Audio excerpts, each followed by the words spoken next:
Red FM बजाते रहो। बिल्कुल, हमने तो मान लिया आप सुरमा हैं, पर हम सुरमा भोपाली नहीं है। तो अगर आप पॉलिटिशियन नहीं होते तो आप एक अगर मैं ऑल्टरनेट यूनिवर्स इमेजिन करूं तो आप क्या क्या होते? भोपाल वर्सेस उज्जैन की अगर हम बात करें तो क्या दिल अभी भी आपका उज्जैन के लिए है या भोपाल उसमें जगह बना पाया है? देश के सबसे बड़े राज्यों में से एक मध्य प्रदेश के अगर मैं मुख्यमंत्री के दायित्व का निर्वहन कर रहा हूँ तो स्वाभाविक रूप से मुझे भोपाल राजधानी में ही रहना है। मैं ये मान के चलता हूँ कि आपकी ज़िंदगी की स्क्रिप्ट आपके दिमाग में होती है, तो आपको अपनी क्षमता योग्यता से समय का सदुपयोग करते आना चाहिए। मुझे अच्छा लगता है कि अगर कोई बता रहा है कि कोई गलती हो रही है सरकार के लेवल पे, तो हम उसको तुरंत दुरुस्त करते हैं। फोटो दिखाओगे और इसकी कल्पना करके रेडियो पे सुनाओगे। सुपर हिट्स 93.5 रेड एफएम से मैं हूं आरजे पीहू और इस इंडिपेंडेंस डे हम लेकर आए एक बहुत ही खास कॉन्वर्सेशन। हमारे साथ हैं हमारे honourable chief minister Madhya Pradesh. Welcome to this podcast sir.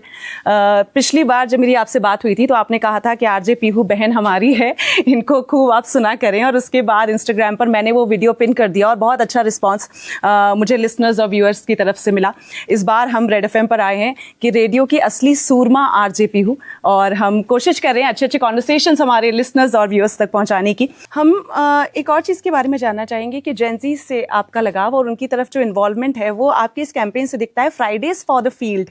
मैं चाहूँगी इसके बारे में आप ज़रूर हमारे। देखिए, ये बात सही है कि हमारे लिए जब काम करने की संस्कृति हो गई तो ज़्यादा मीटिंग में बैठ करके बात करना ये हमारे सबके लिए भी एक तरह से, मैं तो ये मान के चलता हूँ कि जितना मैं मैदान में रहता हूँ उतना मज़ा आता है। इसलिए अपने पूरे सप्ताह के 6 दिन में मैदान में रहता हूँ, और मैंने अपनी कार्य संस्कृति में भी यही आग्रह किया कि आप सोमवार, मंगलवार, बुधवार, गुरुवार ये 4 दिन आप ऑफिस करिए, 5वें दिन आप मैदान में जाइए। कितना प्रोग्रेसिव ये सोच है अपने आप में। तो अगर आप पॉलिटिशियन नहीं होते तो आप एक अगर मैं ऑल्टरनेट यूनिवर्स इमेजिन करूं तो आप क्या क्या होते? देखिए, मैं शिक्षा जगत से जुड़ा होता, मुझे लिखने पढ़ने का बहुत शौक है, बड़ा अच्छा लगता है। और शिक्षा वो विद्याधन है जीवन में जिसको कभी कोई चुरा नहीं सकता है, और मन की शांति के साथ वो कई लोगों का भला कर सकता है। इसलिए मुझे पढ़ने लिखने का बहुत शौक है। 100% आपके नाम के आगे डॉक्टर है और इस बात में कोई दो राय नहीं।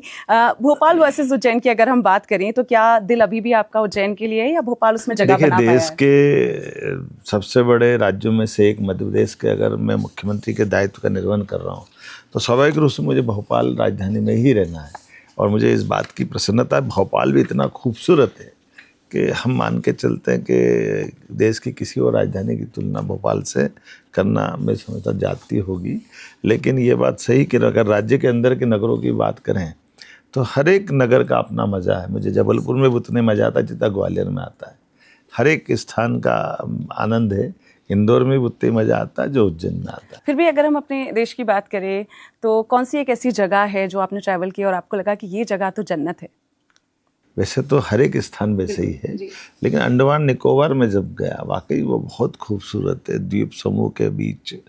तो मैं मान के चलूँगा कि अगर समय मिले तो ज़रूर जाना चाहिए अंडमान निकोबार। 100%। अगर हम बात करें मध्य प्रदेश का, वो कौन सी एक जगह, एक शहर होगा जिसे आप रेकमेंड करना चाहेंगे? दुनिया भर के लोग इस पॉडकास्ट को देखेंगे, देश भर के अलग अलग स्टेट से लोग देखेंगे कि एमपी का ये एक हिडन जेम है जहाँ पर ज़रूर से घूमने आना चाहिए लोगों को। एमपी के लिए तो एक बताना बड़ा कठिन जाएगा। एमपी के हर कोने में अपने आप में विशेषता लिए बहुत सारी बातें। एक तरफ प्राकृतिक जंगल है, नैसर्गिक झरने हैं, धार्मिक पर्यटन के बड़े बड़े केंद्र हैं। ऐसे में हर एक स्थान अपने आप में एक बार नहीं अनेक बार बुलाता है। तो मैं मान के चलता हूँ कि जिसका रुचि अगर प्राकृतिक रूप से हमारे वन अंचल को देखने की है तो वो कान्हा, किसली या बांधवगढ़ या हमारे पन्ना रिजर्व फॉरेस्ट में जाए, उसमें वो अपनी प्राकृतिक छटा में घूमते हुए जंगल के अंदर जानवरों के साथ जिए और जीनों की संस्कृति को देखे। या चीते देखना, तो शिवपुर के जंगल में चीता क्या कुलाचे भारता है। हमको लगता है कि ये मनुष्य के साथ सह अस्तित्व का उत्कृष्ट उदाहरण है। हमारे लिए भोपाल भी रातापानी का जंगल भी उतने अच्छा है, जहाँ जंगल से शहर के पास सबसे अच्छी स्थिति में शहरों की बढ़ती आबादी बाघों के साथ सह अस्तित्व के आधार पर कैसे जीते हैं। हमने एक घाट पे गाय और शेर को पानी पीते देखने की कल्पना की है। भोपाल के जंगलों में आप आंखों से देख सकते हैं। आपको पता है आपने एक खूबसूरत स्क्रिप्ट लिख दिया है, मतलब हम रेडियो वाले साथ में बैठते हैं और फिर प्लान करते हैं कि कैसे एमपी को डिज़ाइन किया जाए, और आपने एक ही आंसर में पूरा एमपी हमें जो उसकी खूबसूरती है वो आपने घुमा दी है। सर, पॉलिटिक्स में क्रिटिसिज्म बहुत है, ट्रोल्स, मीम्स, हेडलाइंस सब आता है। सो कभी ऐसा हुआ कि क्रिटिसिज्म से आप हर्ट हुए हो in your initial days of politics? या देखिए, ये बात सही कि आलोचना और हमारी प्रशंसा राजनीति का एक हिस्सा होती है। राजनीति में आप कितना भी अच्छा काम करो, हमारे जो प्रतिपक्ष के लोग हैं वो आलोचना ही करेंगे। और हमारे अपने देश में तो निंदक नियरे राखे आंगन कुटी छवाए, तो हम तो अपनी इस आलोचना का स्वागत ही करते हैं। लेकिन एक कष्ट जरूर होता है कि जब आलोचना करने वालों की मौका पड़ता तो वो मैदान छोड़ के भाग जाते हैं। तो कृपा करके आलोचना करने वालों को भी सुनने की हिम्मत होना चाहिए। एब्सोल्युटली। तो आप क्या कहेंगे, जितने भी स्पेशली यंगस्टर्स अभी देख रहे हैं, क्योंकि आदत नहीं होती है क्रिटिसिज्म को हैंडल करने की, तो कैसे क्रिटिसिज्म को हैंडल किया जाए और ये क्यों ज़रूरी है क्रिटिसिज्म हैंडल करना सीखना? मैंने आपसे फिर कहा कि हमारे लिए मन के भाव के अंदर से ताकत आती है जब हम अपनी आलोचना को सहन करने की हिम्मत देते हैं। आप तो क्रिकेट के उस खेल को देखो, जब बॉलर कितनी ताकत से अपने अलग अलग प्रकार की बॉल फेंकेगा, आप अपने बैट को घुमाते जाओ, चौके छक्के लगते जाएंगे। यही तरीका है, आप अपने अंदर की इच्छा शक्ति को मजबूत करें, आने वाली आलोचना में भी अपने अवसर ढूंढें और आपदा में से अवसर बनाते हुए आगे बढ़ें। बिल्कुल। मौका मिला है आपको पिछला कभी रिसेंटली क्रिकेट खेलने का? मैंने क्रिकेट तो कम खेला है, लेकिन खेल कोई नहीं छोड़ा, मैं हर खेल में आनंद लेता हूँ। तो क्रिकेट फॉलो करते हैं आप क्रिकेट? कोई फेवरेट क्रिकेटर है जिनके बारे में आप बोलना चाहेंगे? गावस्कर से लेके तेंदुलकर तक, गैरी सवर्स लेकर के विवियन रिचर्ड्स तक सबके खेल देखे। अभी विराट कोहली और तो खेल ही रहे हैं हमारे सामने, उसका आनंद है। अब तो सूर्यवंशी भी धमाल कर रहा है। सर, जेनजी बोलते हैं कि स्ट्रेस है, प्रेशर है, करियर समझ नहीं आ रहा है। सो अगर 22 साल वाले मोहन यादव जी हैं तो वो इस जनरेशन को क्या समझाएंगे कि कैसे स्ट्रेस को हैंडल किया जाए? स्ट्रेस काहे का? बहुत सारी चीज़ों का। जेनजी किसी भी चीज़ का स्ट्रेस ले रहे हैं, सोशल मीडिया पर लाइक्स नहीं मिल रहा, उसका स्ट्रेस है। यही गलती होगी हमारे जीवन में। हम अपनी मस्ती से जीना सीखें, हमारे समय का सदुपयोग करें, हमारे गोल बड़े तय करें और हमारे जो बड़े लक्ष्य होंगे उसके लिए प्राणपण से लगे रहें। हमारे लिए स्ट्रेस परमात्मा की दया से भारतीय लोगों के लिए अपनी जीवन में सनातन संस्कृति की धारा के माध्यम से दुनिया, आप माफ़ करना, दुनिया के अंदर एकमात्र संस्कृति है जो उत्सव धर्मिता से जीती है, जो हर त्योहार पे उत्साह, उमंग, उल्लास से जीती है। हमारे घर के अंदर भी मृत्यु के अवसर के समय भी निकाले जाने वाले चित्रों को दोबारा अवेरने के लिए, दिखाने के लिए घर वाले ही मना कर देते हैं कि ये भले हमारे सगे संबंधी थे, लेकिन परमात्मा ने जब तक जन्म दिया तब तक के साथ ही थे। बाद में हम इनको अपने पितरों की तरह पूजते रहे, यही पर्याप्त है। तो पिंड त्रिपिंडी करते हुए विसर्जन के साथ उत्साह उमंग से फिर नई जिंदगी चले, इसी दिशा में सनातन संस्कृति हमको प्रेरित करती है। इसलिए अपने इस देश की संस्कृति की धारा में निराशा का कोई स्थान नहीं, उत्साह उमंग का, जयंती का। इसलिए सब त्यौहार खूब उमंग के हैं। होली में भी खूब खाओ, दिवाली में भी फटाके फोड़ो, ये आनंद है। सर, रेड एफएम के लिसनर्स और व्यूअर्स ने आपके कुछ फ़ोटोज़ हमसे शेयर किए हैं और वो चाहते हैं कि उनसे जुड़ी हुई यादें आप बताएं कि ये फ़ोटो अगर आपको याद है और उस वक्त क्या क्या मोमेंट। अब आपकी बड़ी मुश्किल ये है कि आप फोटो दिखाओगे और इसकी कल्पना करके रेडियो पे सुनाओगे। जी जी, तो दिखाते हो क्या आप? हाँ जी सर, हमारे यूट्यूब चैनल वाले। ये फ़ोटो कब का है? ये है कॉलेज का, मैं चुनाव लड़ा हूँ उस समय का, जब मैं कॉलेज में सेकेंड ईयर में प्रेसिडेंट बन गया था। ये विवाह के बाद का, धर्मपत्नी के साथ का। ये हम सभी को पता है, पर अगर आप वो एक बार फिर से ये इमोशन हमारे। ये शपथ समारोह का है, जब मैं मुख्यमंत्री के रूप में इस राज्य की सेवा करने का संकल्प ले रहा था।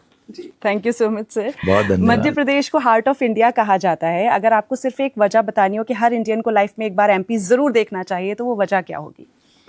वजह बहुत स्पष्ट है। हमारी नैसर्गिक जीवन जीने की जो शैली और जीवन की सरलता और हमारे इतने बड़े राज्य के अंदर भी कम संसाधनों के साथ भी बेहतर ज़िंदगी जीने के लिए कोई राज्य किसी को बुलाता है, और ऐसा राज्य जो कोई मध्य प्रदेश में एक बार आता है तो वो यहीं का होकर रह जाता है। ये कोई राज्य अगर है तो मुझे गर्व है, वो मध्य प्रदेश है। मध्य प्रदेश अब आगे बढ़ रहा है, बहुत सारे अपॉर्चुनिटीज़ अब यंगस्टर्स को मिल रहे हैं। पहले होता था कि लोग एमपी से बाहर जाते थे, उन्हें अच्छी कमाई करनी है तो, पर अब हमारे पास बहुत सारी अब अपॉर्चुनिटीज़ तो हमने कहा कि मध्य प्रदेश के युवा रोजगार पाने वाले नहीं, रोजगार देने वाले बने। इसलिए मैं आइए, मध्य प्रदेश से जुड़िए और अपने को समृद्ध करिए और बाकी का जीवन भी बदलिए। सबके साथ अपने आप को अपनी क्षमता योग्यता के साथ आगे बढ़ने का अवसर अगर पाना है तो उसको मध्य प्रदेश में आना है। वंडरफुल। कभी ऐसा हुआ है कि किसी आम नागरिक से आपने कोई फीडबैक सुना हो और उसके बाद किसी पॉलिसी या डिसीजन पर आपने अपना पर्सपेक्टिव रखा हो? मैं तो ये बहुत जल्दी करता हूँ जी प्लीज़ बताइए। मुझे अच्छा लगता है कि अगर कोई बता रहा है कि कोई गलती हो रही है सरकार के लेवल पे, तो हम उसको तुरंत दुरुस्त करते हैं और कोशिश करते हैं कि जिस गलती से बड़े पैमाने पे समाज में कोई अलार्मिंग हो रही है, कोई खतरे के संदेश आ रहे हैं, तो उसका बदलाव कर देता हूँ। मैं देर नहीं करता हूँ।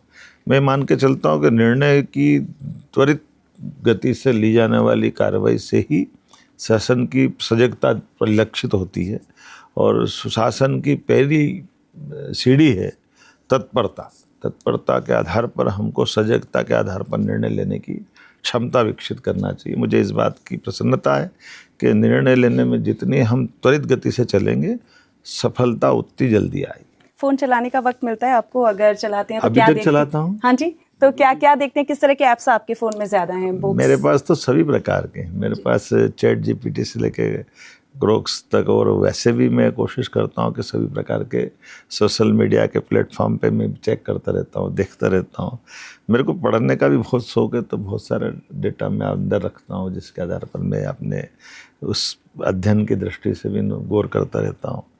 मैं आपसे पूछना चाहता हूँ कि अगर आपको मोबाइल का शौक अगर है जी, तो आप सबसे पहले खोल के क्या देखते हैं? सर न्यूज़ ऐप्स है, वो देखते हैं, क्योंकि रेडियो पर शो करने के लिए न्यूज़ अपडेट्स देना ज़रूरी होता है, वो देखती हूँ। और इंस्टाग्राम पर बहुत टाइम वेस्ट करती हूँ। ये वेस्ट कर दिया आपने, बोल दिया।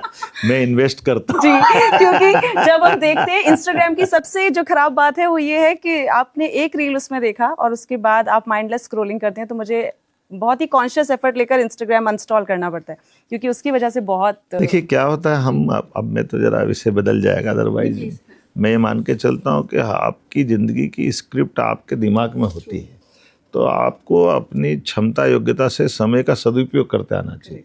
और आपकी जैसे एग्ज़ाम में 5 क्वेश्चन आपको हल करना है, और 5 क्वेश्चन हल करते करते आपको बैलेंस करना कि 3 घंटे के बाहर नहीं जाएं, तो हमारे लिए सफलता की सीढ़ियाँ वहीं से शुरुआत करती है। तो हम बेहतर होगा कि हम कुछ भी काम कराएं, उसके पहले हमारा माइंडसेट होता है, और माइंडसेट को आप हमेशा हर जगह, हर पल, हर समय, हर स्थान पर सजगता से, दक्षता से और समयबद्धता से लागू करना। 20 साल बाद जब आप खुद को देखना चाहेंगे, अपने इस टेन्योर को, तो कैसे याद करना चाहते हैं? 20 साल तो बहुत है, मैं तो 20 दिन का बहुत अच्छा रिकॉर्ड रखता हूँ। परमात्मा हर पल का उपयोग अच्छा कराए, तो साल गिनने से फायदा नहीं है, समय का सदुपयोग करने की आदत डलना चाहिए। लीडरशिप में IQ ज़्यादा इम्पोर्टेंट है या इमोशनल कोशेंट? दोनों चीज़ें। क्या किसी किताब ने आपकी लीडरशिप को डीपली इन्फ्लुएंस किया है? बहुत सारी किताबें, मैं एक नहीं बता सकता, लेकिन मैं हमारे यहाँ दिनकर जोशी की पुस्तकें बहुत अच्छी है, जो धार्मिक दृष्टि से हमारी भगवानों के प्रति श्रद्धा तो है, लेकिन भगवान के जीते जी उनके जीवन में जो उतार चढ़ाव आए हैं, उनके जीवन के वो बातें जो आमतौर पर हमारे को अनछुए पहलू है, इनको भी समझने की आवश्यकता। जैसे मैं आपसे एक प्रश्न करता हूँ, आप बताइए, राम राज्य कहाँ से आया? चलिए, मेरे बहाने बाकी को भी जवाब मिल जाएगा। राम राज्य रावण को मारने के बाद लंका से आया, दक्षिण से आया। तो ये हमारे लिए महत्व की और समझ की बात है। सर, आपको मध्य प्रदेश को सिर्फ 3 शब्दों में डिफाइन करना हो तो वो 3 शब्द क्या होंगे? मध्य प्रदेश सदैव लोगों को आगे बढ़ाने वाला राज्य है। मध्य प्रदेश में नैसर्गिक परमात्मा की दया से बहुत सारी संभावना के साथ प्राकृतिक दृष्टि से वो सब कुछ अनुकूलता है, जिसके बलबूते पर वो जिस भी क्षेत्र में जाना चाहे उस क्षेत्र में जाने की उसको अनुकूलता मिलती है। और दूसरा है कि परमात्मा की कृपा से इस जगह पर जी। अगर दुनिया में ऐसे कम स्थान होंगे जो एक तरह से हमारे अपने सहज समाज की आबादी के बीच इतने संतोष के साथ जीते दिखाई देंगे। धन लोगों के लिए होगा जितना मन में हो सकता है, लेकिन यहाँ के लोगों के मन बहुत बड़े हैं और ये वाकई हमारी अपनी मन की निर्मलता वाली धरती है जो अपनी सरलता के लिए सबको बुलाती है और लुभाती है। बिल्कुल, कोई दो राय नहीं उसमें। भोपाल वालों का एक इमोशनल सवाल आपके लिए है कि सर आपकी फेवरेट जगह कौन सी है भोपाल में? मेरी भोपाल की फेवरेट जगह वल्लभ भवन है। मुझे जो काम मिला है मैं उस काम के स्थान के लिए, अगर मैं रुचि अरुचि की बात करूँगा तो मैं अन्याय करूँगा अपनी दायित्व के समय। जब मैंने शपथ ली थी तो मुझे हर समय इस बात का एहसास होता है कि मैं अगर काम करता रहूँगा तो ही मैं इस काम के लायक रहूँगा, इसलिए हमको काम करते रहना चाहिए। सर लोग अक्सर भोपाल को पीसफुल सिटी या रिटायरमेंट सिटी बोलते हैं, क्या आप इसे कॉम्प्लीमेंट मानते हैं या लगता है कि कैपिटल सिटी की बढ़ती हुई जो स्पीड है उसके लिए ये टैग अब थोड़ा सा क्वेश्चनेबल है? निश्चित रूप से अब भोपाल जिनको लगता है रिटायरमेंट के बाद भी रहना चाहिए, उनकी आत्मीयता उनको जरूर रहना चाहिए, लेकिन भोपाल आगे बढ़ने और बढ़ाने वालों का शहर है, इसलिए भोपाल राजधानी है। और किसी भी रेलवे का अगर उसके पूरे वैगन सही वगैरह अपन उसके इंजन की बात करेंगे तो ये तो ग्रोथ इंजन है, इसलिए इसके इंजन के अंदर की आग होना चाहिए जो राज्य को अपने सभी प्रकार की प्रगति की यात्रा पे ले जाएगा। तो भोपाल अगर शांत हो जाएगा, भोपाल में अगर संतोष हो जाएगा और भोपाल अगर अपनी मार्ग में विश्राम की कल्पना करेगा तो ये राज्य के नागरिकों के साथ अन्याय करेगा।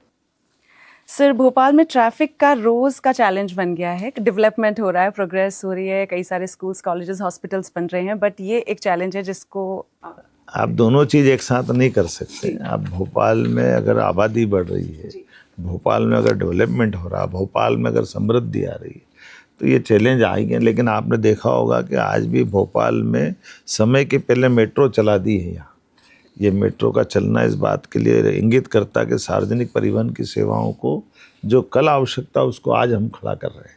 इसी प्रकार से सार्वजनिक परिवहन की बसों का संकल्प हमारी सरकार के माध्यम से हुआ है। इंडिविजुअल सब कार लेके आएंगे तो सरकार भी परेशान होगी और व्यवस्था में भी परेशानी आएगी, लेकिन फिर भी सबके लिए अलग अलग मार्ग निकाल करके वेस्टर्न बाईपास, 4 लेन, 6 लेन, हाईवे, ग्रीनफील्ड हाईवे, हमारी सरकार बहुत सारे काम को साथ आपको ध्यान में होगा कि इंदौर, उज्जैन और भोपाल 2 मेट्रोपॉलिटन के लिए हम अपनी बहुत आगे बढ़ चुके हैं। और मेट्रोपॉलिटन के माध्यम से आवागमन नहीं, आवागमन के अलावा भी industry, education, health, residential, commercial, अब तो ज़मीन के अंदर, आसमान के ऊपर, सबके लायक भोपाल को बना रहे हैं। भोपाल से अंतर्राष्ट्रीय उड़ान के लिए भी शारजा की फ़्लाइट अगले 2 माह के अंदर उड़ना प्रारंभ होगी, तो भोपाल का विमानतल भी अंतर्राष्ट्रीय स्तर का विमानतल बनेगा। भोपाल में जब शिकारों के साथ हम कश्मीर की डल झील का आनंद ले सकें तो भोपाल को तो भोपाल राजधानी के स्वरूप में लाना ये हम सबकी जवाबदारी है। Sir super hits 93.5 red FM से हमें, तो मैं चाहती हूँ कि आप हमारे लिसनर्स को और व्यूअर्स को पीहू के साथ बहुत देर तक हमने बात की, इसका मैं आभार भी मानता हूँ और उम्मीद करता हूँ बहनों के इस बढ़ते युग में मैं केवल एक आंकड़ा बताना चाहूँगा। हमारे राज्य के महाविद्यालयों के अंदर अगर 100 विद्यार्थी प्रवेश ले रहे हैं तो बहनें 171 है, 171 है। ये हमारी अपनी बहनों के प्रति विश्वास है कि हमारे राज्य के अंदर बहनों की विकास की गति कितनी तेज है। मुझे रेडियो का असली सूरमा बोलते हैं, आप इस बात से एग्री करते हैं? बिल्कुल, हमने तो मान लिया आप सूरमा हैं, पर हम सूरमा भोपाली नहीं है। रेड एफएम बजाते रहो।